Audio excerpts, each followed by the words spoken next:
Greetings, everyone, and welcome to week 12.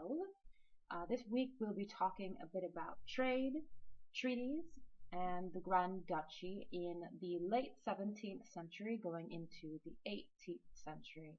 So primarily we'll be looking at the reign of Ferdinando II, so Ferdinand II, and Cosimo Terzo, Cosimo III, his son.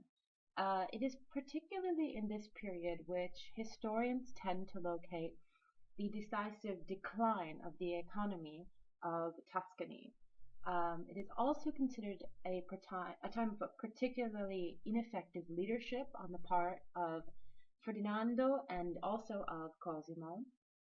And in general, it seemed to be also a period in which the cultural and artistic vibrancy of Tuscany really takes a step back. So as we move forward over the course of this week and the next, we'll see how much truth there is to that reading of this period of Tuscany's history. And we'll examine also some countervailing viewpoints of this particular period, again, of Tuscany's history. So let's start off again by thinking about the state of things, political state of things in Europe and in Italy and in Tuscany in the latter half of the 16th century, 17th century, going into the 18th century. We've entered now in the period of the post-Peace of Westphalia, so after 1648, after the end of the 30 Years' War, into a period of new political realities, in which you see states centralizing, bureaucratizing to a greater degree than ever before, and also establishing colonies in the New World, particularly the English, the Dutch, and the French, which would turn them from sort of continental political entities into world empires. And it's in this world that we find Tuscany kind of struggling to find a balance. The Grand Dukes in the time of, for example, Ferdinand I, so we're thinking about the end of the 16th century going into the 17th century, had thought they might be able to join this ever-growing group of European polities that have foreign colonies attached to them. If we'll recall, Ferdinando I tried to establish a colony, well, he made exploratory attempts to establish a colony in the Amazon, so the coast of Brazil. There were also projects kind of around to do a colony in Sierra Leone. In the end, it all came to naught.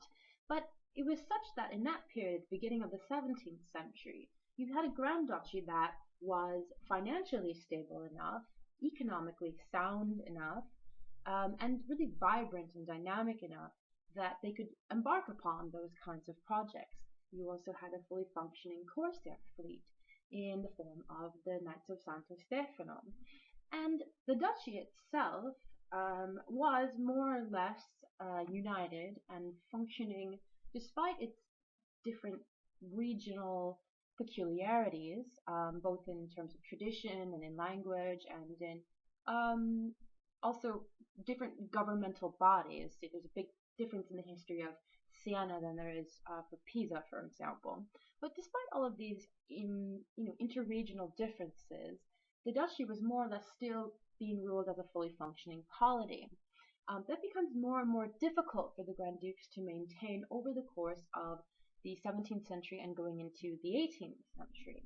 So what we find is that they have to navigate a position in this new world of these large states that are emerging with also overseas empires. And they find themselves in a very uncomfortable position, particularly as we move forward into the 18th century.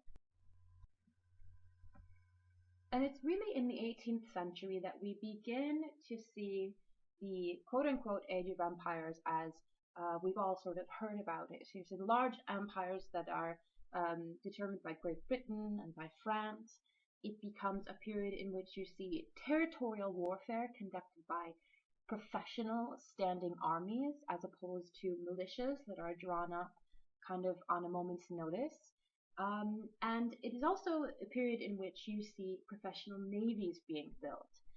So not just the case of Tuscany, which is a very, very small navy by any case, and is really limited to the first half of the 17th century, but we're really beginning to think about the great age of sail, in which you have the Navy of Great Britain, which is first systematized underneath Cromwell in the 1650s, and also of France and the other major polities. Of course, Spain has always had a very large fleet, but as we'll see over the course of the 17th century, Spain is increasingly unable to hold on to its territorial empire and also to its empire in Europe, which has become this kind of sprawling monstrosity through various marriage alliances and treaties and other kind of rights of inheritance or rights by conquest. You have a extremely large dominion ruled by Spanish, either directly or through regents, such as in the case of Naples.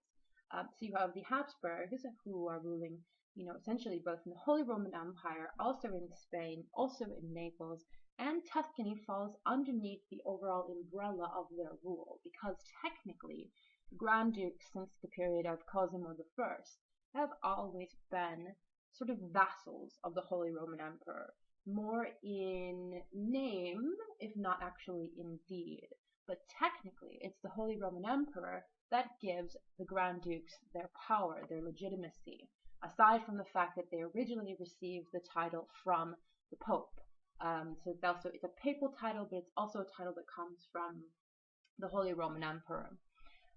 Now, to the extent that the Grand Dukes themselves were able to act autonomously, to act independently, is up for debate. And we'll see that, for example, with the reign of Ferdinand II, there was always a kind of fine line that they had to walk between acting independently within their own dominion and also abiding by the wishes of their overlord, who in this case was the Holy Roman Emperor.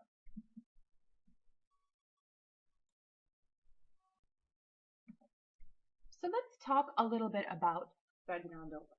Poor maligned Ferdinando. There have been generations of historians who have said that Ferdinando was a weak ruler, that he was indecisive, that he was sort of hamstrung by his personal obligations and by treaties that he had entered into.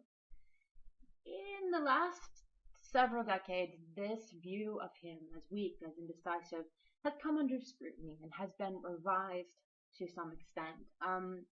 In a great article by Niccolo Capponi, he actually talks much more about the military strategy that Ferdinando undertook, which sort of consigned him to mediate between wanting to act as an independent power and really not having the financial resources or the political wherewithal to do so.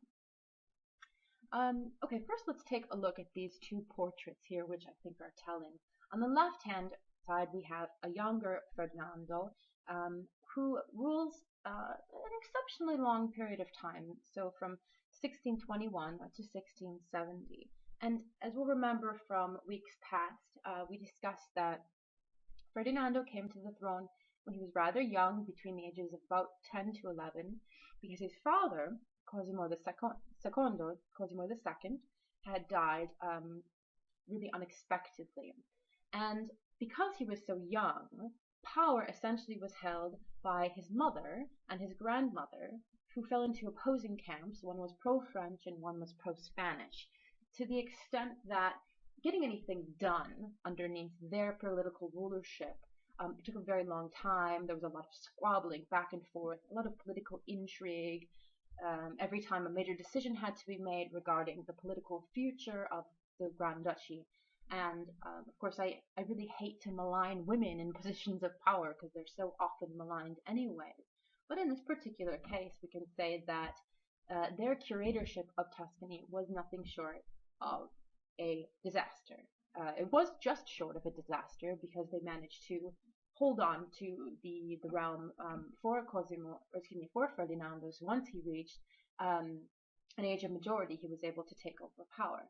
But during that period of time, we see that um, the only thing these two women can really agree on is faith, and the ties to the papacy become much more um, entrenched during this period, much more than they would have been under Ferdinando's father Cosimo or his grandfather. And that's going to have an effect also on the intellectual climate at the court and really in Florentine circles in general. It's one of the reasons why actually Galileo didn't receive as much protection as he might have had Ferdinando been more in power in earlier years. So, leaving that aside, this portrait here by Sustermans is very interesting because it's actually painted in 1640, which is well after the death of um, Cosimo II, of Ferdinando's father. And here we see Cosimo decked out in his military garb, and he was a military active man. And he's paired together with Maria Magdalena of Austria, his wife, and shows their son. And it's interesting because this portrait could never have been painted in real life, given that Ferdinando had died, or excuse me, that Ferdinando had only been 10 when Cosimo died. So it's a very camel piece of propaganda. Here you see the happy family all together. You have the father, who is, of course, long dead at this point, decked out in his military gear, and then you also have the son, looking as dapper as poor Ferdinando could, and as you see on his left arm, he has the star of the Knights of St. Stephen, so the Knights of his privateering fleet. And all of it sends the message that we have a long tradition of rule in Tuscany that the Medici are not to be trifled with. It's sort of presenting a united front, where really, in reality, it was not the case. You have Ferdinando again, who comes to the throne unprepared, too young, kind of disastrous reign on the part of his parents, or his mother and his grandmother. And the whole thing is leading up to a situation which, when Ferdinando does reach that age of majority, he's presented with a number of problems, both political and financial, that finds him kind of scrambling to make innovative, creative solutions to very difficult problems. One of the main issues that Cosimo had to contend with over the course of his reign was the unfortunate geographic position of Tuscany, which is sort of smack dab in the middle of the peninsula. You have the Spanish viceroy in the south in the form of the Kingdom of Naples. To the north, you have an entire series of different duchies, some at periods of time held by the French, at periods of time held by the Habsburgs. So Tuscany itself is susceptible to armies moving back and forth across its territory.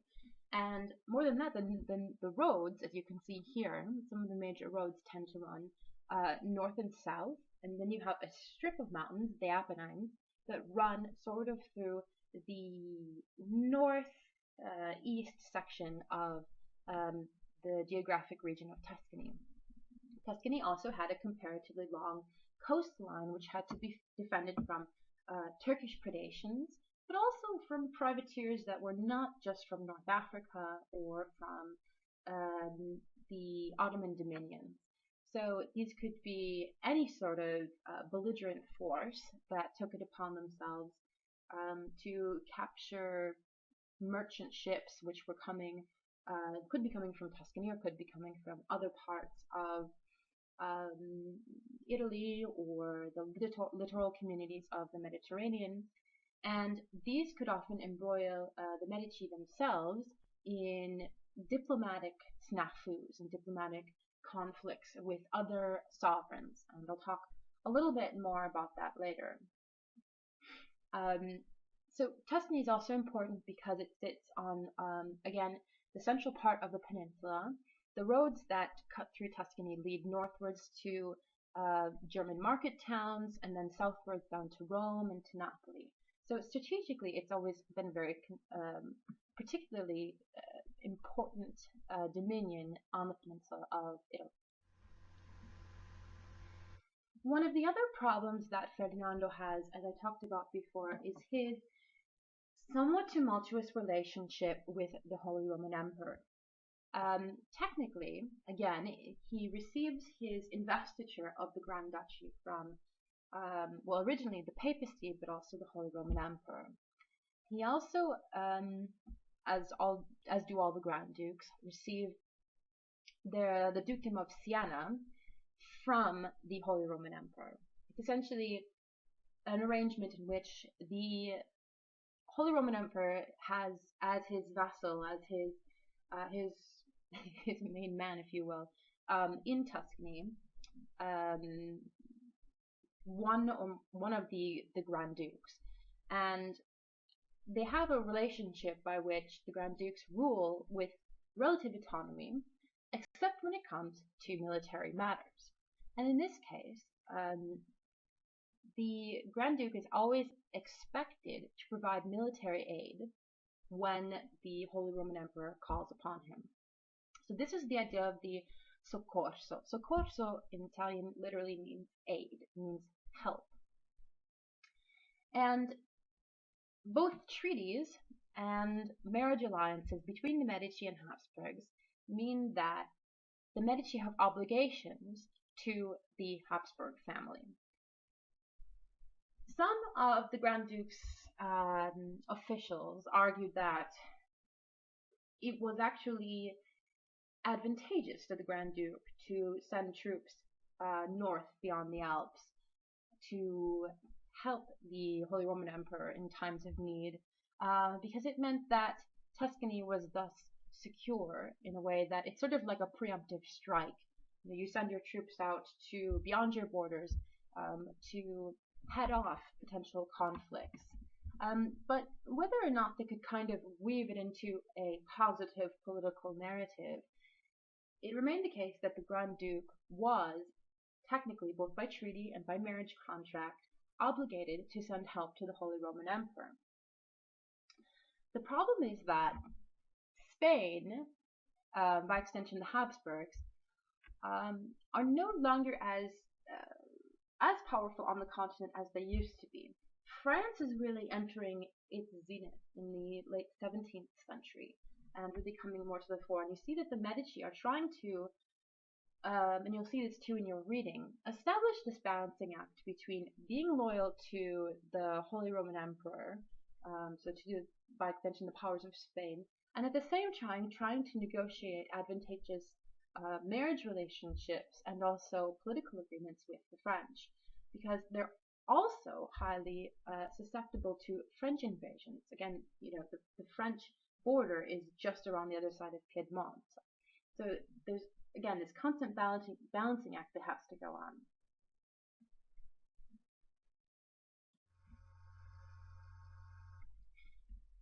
So I want to return to this idea of the soccorso, the idea of aid. Ostensibly, again, the Grand Duke is expected to send troops off to help with the Holy Roman Emperor's military campaign. Now, the monthly cost, so just per month, of supplying these troops could exceed 30,000 ducats. This is a considerable sum of money. At the same time, Spain has been heavily borrowing from the Medici. So, between 1625 and 1642, Spain borrows more than 1,800,000 scudi. This is an astronomical sum of money. And much of this was never paid back. So Ferdinando, who has to deal with a host of problems once he reaches the throne, has to think about both the territorial weaknesses of his dominion, but also he's very much strapped for cash, in large part because the Spanish have been borrowing it all and never paying it back. So this idea of the soccorso, of aid, it was interpreted differently by the Grand Dukes than by the Spanish. So the Spanish powers, the Habsburgs, thought that anytime they needed help, they could call upon the Medici. Whereas the Medici thought, essentially, their interpretation was, no, the soccorso is only valid when you, as a power or your dominions, are being attacked by another belligerent force, not when Spain, when Habsburgs, were the aggressor. So, in order to manipulate this idea of the soccorso, what happens is that both the Spanish and the Tuscans employ a huge number of lawyers, right? So, when in doubt, delay. These legal experts are employed to interpret the treaties and the arrangements of the soccorso, because there are successive numbers of treaties and also marriage alliances, of course, which feed into this obligation to provide the soccorso. And this cadre of legal experts goes back and forth over when exactly the Grand Duke was compelled to offer support to Spanish powers. And the soccorso could mean ships, just as it could also mean ground troops. So not only was the Grand Duke expected to outfit and supply members of his own civilian military force, but also his Cavalieri di Santo Stefano, so the Knights of St. Stephen, which he needed to defend his very long coastline, and also for privateering, because even if privateering at this point is no longer as profitable as it once was, it still brings money into the Grand Ducal coffers.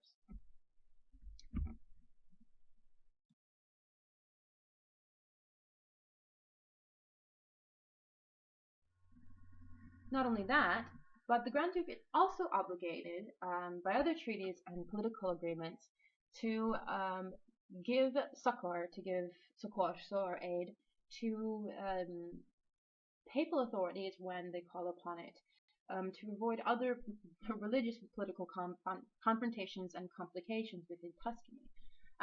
So one of these situations was the Wars of Castro, to which the Grand Ducal armies contributed a part. The Wars of Castro were essentially a series of small wars fought during the mid-17th century, from about 1641 to 1649. And this is actually, Castro is actually it's not in the Duchy of Parma, it's in Lazio, which is near Rome, so ignore that part at the bottom of the slide.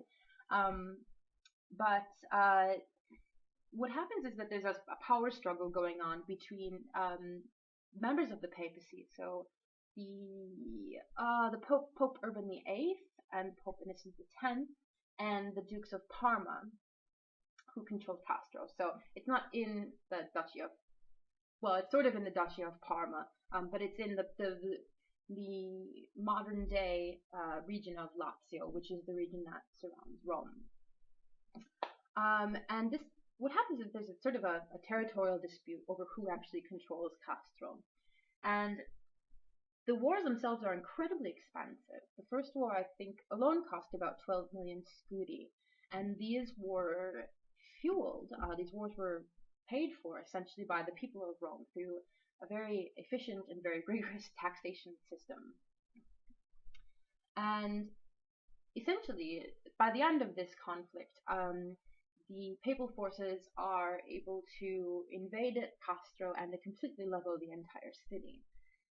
So, while at the same time we see in certain circles the papacy becoming less powerful, especially outside of Italy, within Italy it's still a force to be reckoned with, both in terms of the age-old kind of excommunication and the religious ramifications of essentially getting on the wrong side of the Pope, but also very real political and military consequences that could arise from entering into conflicts with the papacy.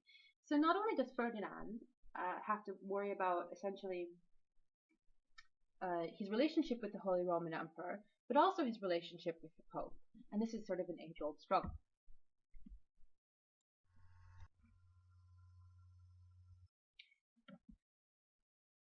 So by the mid-17th century, Ferdinand has quite a problem on his hands. He can't afford to maintain both a large standing army, which is needed to defend his territory, but also to give soccorso when needed to the Holy Roman Emperor or to the Pope, whenever the occasion should arise, but also a large navy to defend the coast of Tuscany.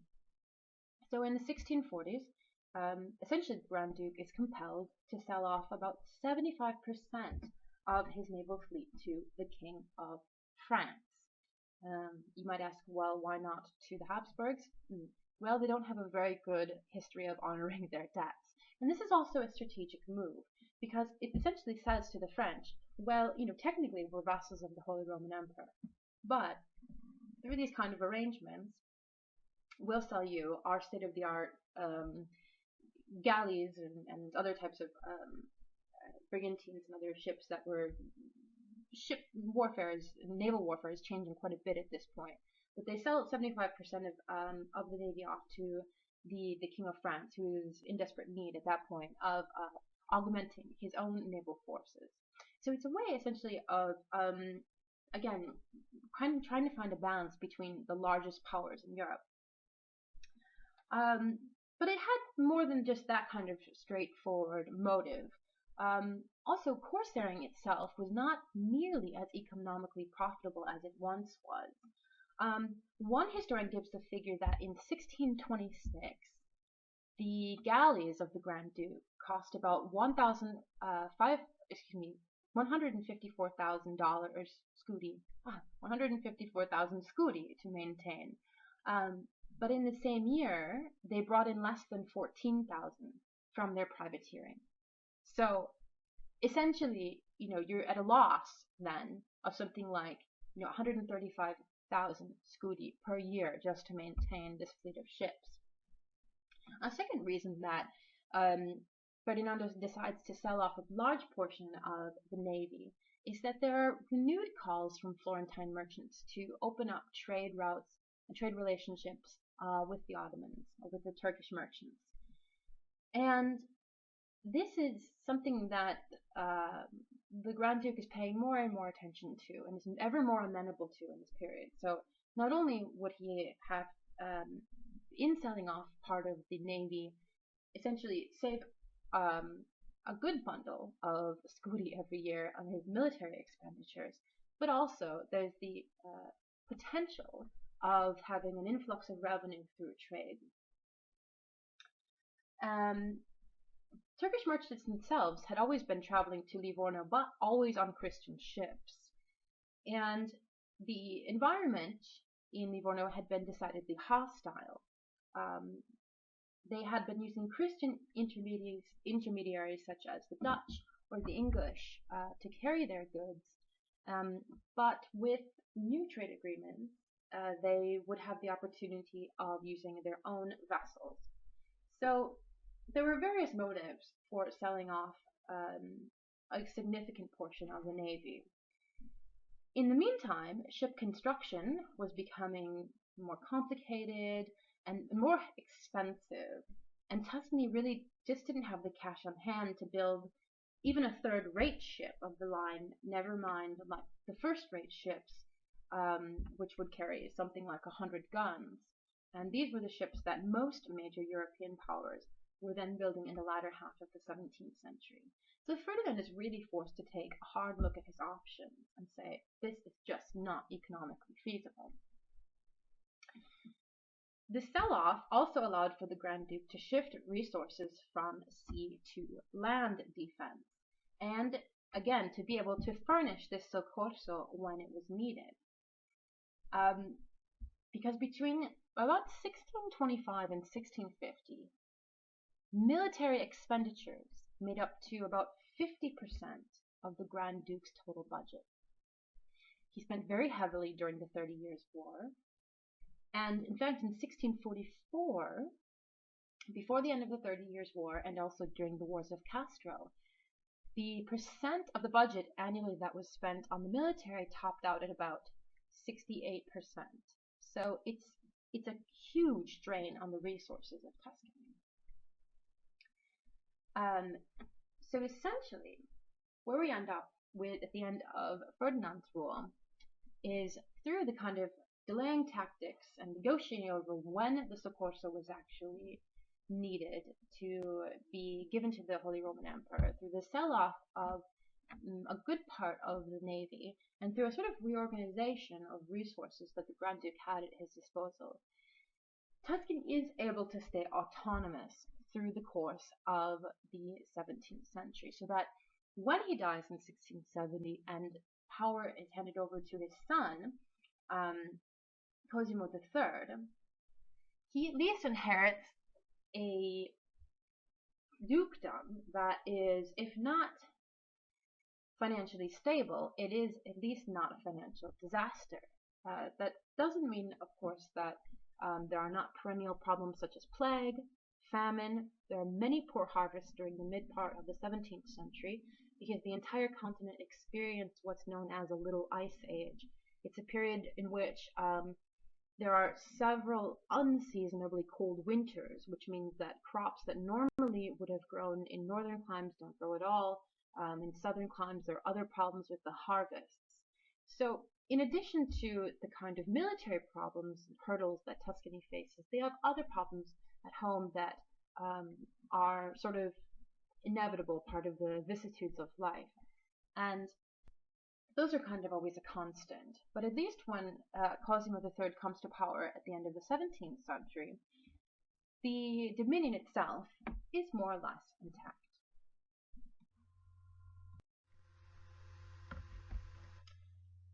So Cosimo III is the son of, again, Ferdinand II and Vittoria della Rovere.